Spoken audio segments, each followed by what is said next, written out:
Is there truth in war? Hi, I'm John LeMay, and welcome to my basement war room. This is my first Facebook Live session. I fumbled around actually getting it started a little bit today, but please provide any feedback because it's the first time I've tried this, and I appreciate it. So today I'm going to discuss, is there truth in war? And really, the first point will be the viewpoint that there is not truth in war. Then I'll get into the viewpoint that there is truth in war. Then I'm going to talk a little about the art and the science of war. And then after that, I'm going to discuss finally what the belt of truth means to me. So let's jump right into it. The viewpoint that there's not truth in war, I think, is best captured by this purported quote from an aide to President Bush. And the aide said, guys like the reported were in what we call the reality-based community, which he defined as people who believe that solutions emerge from the judicious study of discernible reality. That's not the way the world really works anymore, he continued. We're an empire now, and when we act, we create our own reality.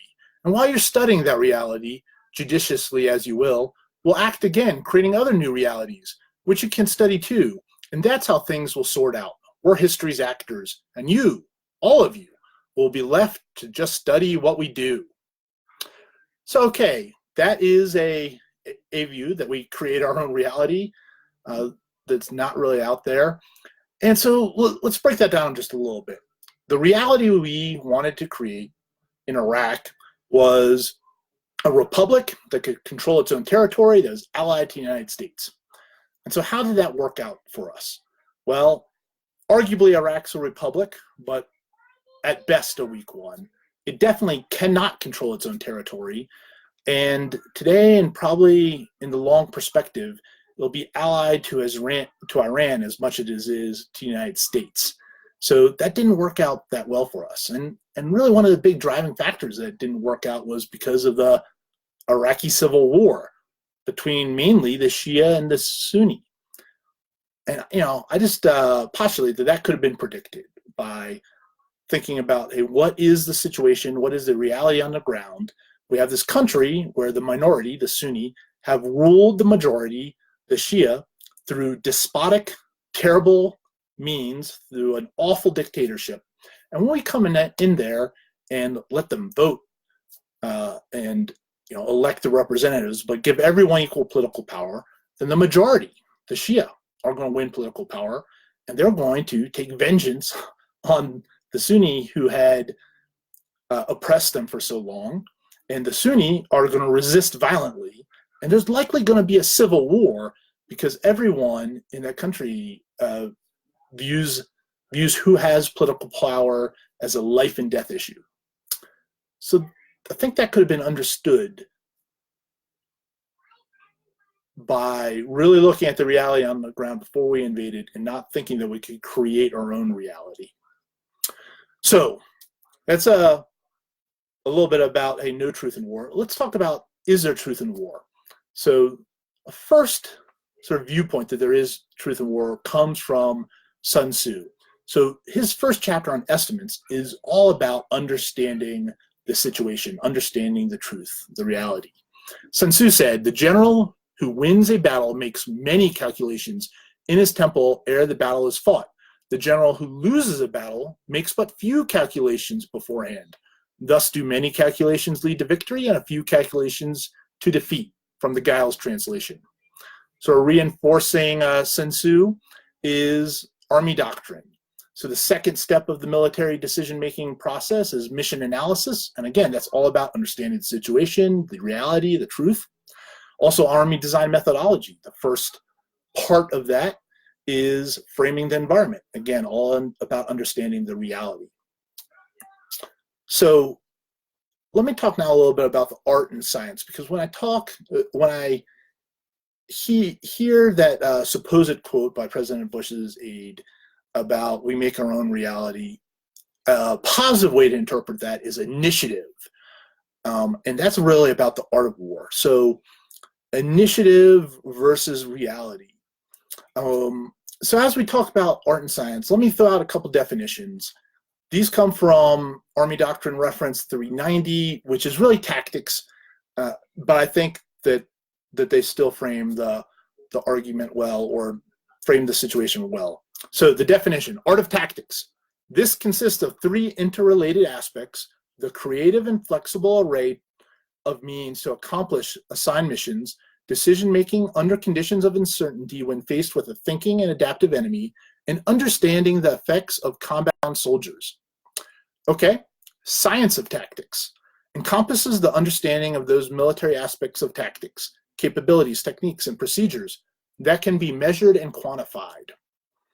So there's a little difference between art and science, and by all means, art is very important because we do fight thinking and adaptive enemies, and we certainly need to make decisions in conditions of uncertainty.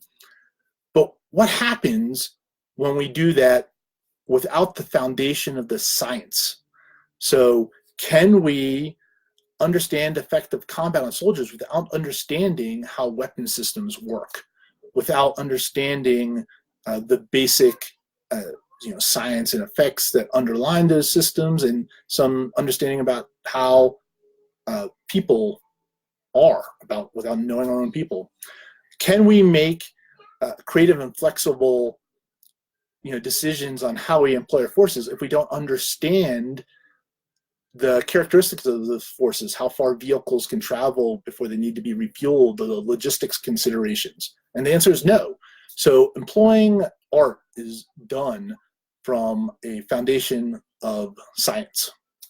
Okay, so that was a little bit about art versus science. Let me give some examples. So the first example comes from We Were Soldiers Once and Young, the book by General Moore and Galloway. So Moore and Galloway write about Lieutenant Herrick. And Lieutenant Herrick, after General Moore lands his battalion at LZ X-Ray, he takes his platoon and aggressively charges the enemy, uses tons of initiative and the morale of his platoon, and aggressively charges the enemy. He's cut off from the rest of the battalion. Lieutenant Herrick is killed. Most of his men are killed. And despite General Moore's best efforts, he can't link up with Lieutenant Herrick's lost platoon until the third day of the battle, when the battle is basically won. So that was Lieutenant Herrick exercising a lot of art without a firm foundation in science. Okay, let's look at Rommel, one of the greatest generals ever, master of the military arts and sciences. In World War I, as Rommel writes in his book Attacks, World War I, on the Western Front, he was confronted by 3 enemy soldiers with rifles, and he charged them with his bayonet, and they shot him, and that knocked him out of the Western Front. The only difference between Rommel and Lieutenant Herrick is Rommel survived his wounds, and Lieutenant Herrick did not. But Rommel's initiative, his morale, his art could not overcome the science of 3 enemy soldiers' rifles. And so, again, art is critically important to war, but it has to be employed from a firm foundation of science. Okay, so what does the Belt of Truth mean to me? So first of all, this is the Belt of Truth here. This is my old Army belt. And what it represents to me is a commitment to establish a firm foundation in the science of war, a commitment to really try and understand and be explicit about my own biases, just commitment also to try and think critically and avoid hubris. So that's what that means. Now, where does it come from? Of course, it comes from the Bible. So Ephesians 6:13 to 17, therefore put on the full armor of God, so that when the day of evil comes, you may be able to stand your ground. And after you have done everything, to stand. Stand firm then, with the belt of truth buckled around your waist, with the breastplate of righteousness in place, and with your feet fitted with the readiness that comes from the gospel of peace. In addition to all this, take up the shield of faith, with which you can extinguish all the flaming arrows of the evil one. Take the helmet of salvation and the sword of the Spirit, which is the word of God. So this metaphor of putting on the armor of God just brings me back to when I did actually put on body armor, put on IVA and a helmet and belts and all that kind of stuff. And so the metaphor resonates with me in such a way that I really prefer to wear, again, my old Army belt to represent the belt of truth than, any belt could, right? Than a better looking civilian belt, for example. Another thing I want to point out here is in the logo of the Basement War Room. So this logo here is the belt of truth integrated with the tactical mission graphic for control. The tactical mission graphic for control, or just the task of control, was one that was frequently given to our Army during the Iraq and Afghanistan wars. And I think it really represents counterinsurgency stability operations, which were really characterized our two recent wars better than the other ones. So that's what the Basement War Room logo is. It's the belt of truth integrated with the tactical mission graphic for control. Okay, so today I talked a little bit about the view that there's no truth in war, the argument for it, and of course, obviously I come down on that side. A little bit about art versus science in war, gave some examples, and now talked about what the belt of truth means to me. Thank you very much for joining me today, and I encourage you, please join the Facebook group, Lessons of the Afghanistan and Iraq Wars. I'm a social media sort of novice here, but as I've looked at the various possibilities, I think that the group gives the best possibilities or best tools for really getting discussion going. One thing, so I've made it as a social learning group, and it allows me to post documents, so PDF documents, the notes from my regular long form lectures. So it gives a couple of additional tools there that are useful. So anyway, I encourage you to join that group, and please share your thoughts about our wars in Iraq and Afghanistan in them. Again, thank you for joining me. And actually, let's see here. Are there any? Well, I don't see any questions on Facebook Live, so I'll give it a short count here, and if there's no questions or discussion, then I'll drop off.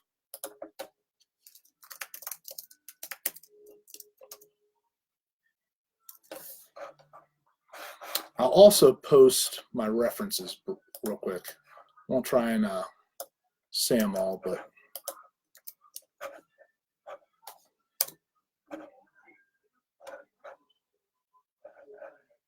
okay, again, thanks everyone for joining. Out here.